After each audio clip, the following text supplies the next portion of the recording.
At our committee, the Committee on the Economy and Development, the nickname we've given to this bill is the no plan, no cash bill.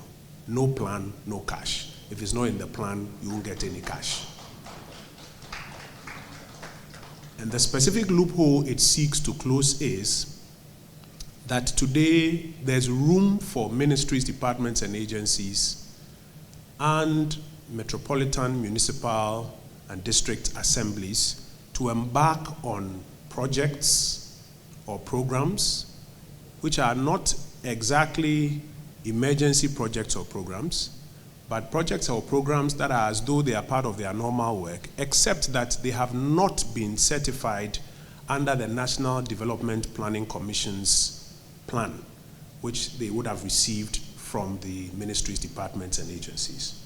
And so this amendment seeks to deny the Ministry of Finance the opportunity to fund such projects and programs. This is separate from contingencies or emergencies that may come up.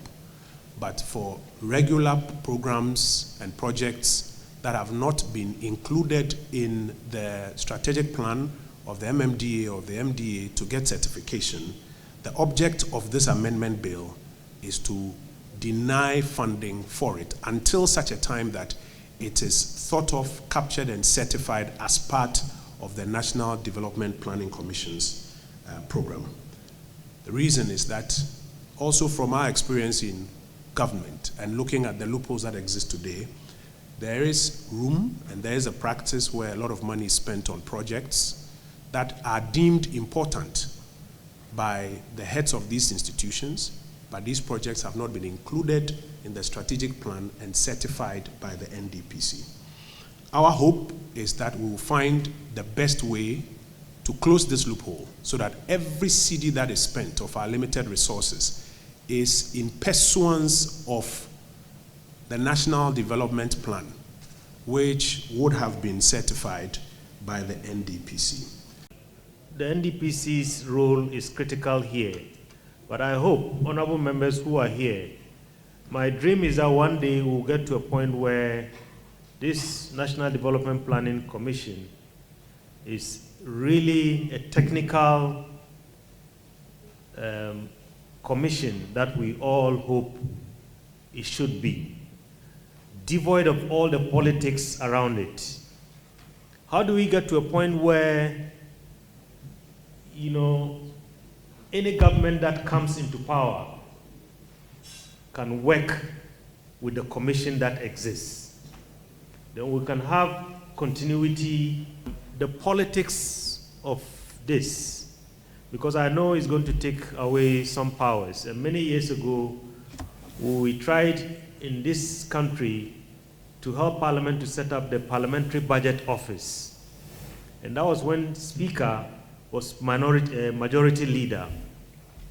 A bill was prepared, it was taken to cabinet, but there were feelings that some of the powers of the Minister of Finance were going to be curtailed. And here I see things like Common Fund, the administrator, the Minister of Finance. I hope maybe there have already been some behind the scenes engagement to make sure that we deal with this politics. By amending the PFM Act, the bill would, among other things, make development plans duly approved by the NDPC the mandatory basis for the preparation of the annual budget. It also requires publication of annual progress reports as a precondition for the inclusion of estimates in the budget and for the issuance of expenditure warrants. It seeks to empower the Minister for Finance to withhold funding from non-compliant entities. And it also seeks to ensure that releases from the DACF is tied to NDPC approved plans and progress reporting. The ultimate objective, therefore, is to enrich a disciplined, coherent, and accountable public financial management regime in which planning precedes budgeting. And budgeting drives expenditure, and every cedi spent demonstrably advances Ghana's national development priorities as enshrined in the Constitution and the National Development Plan.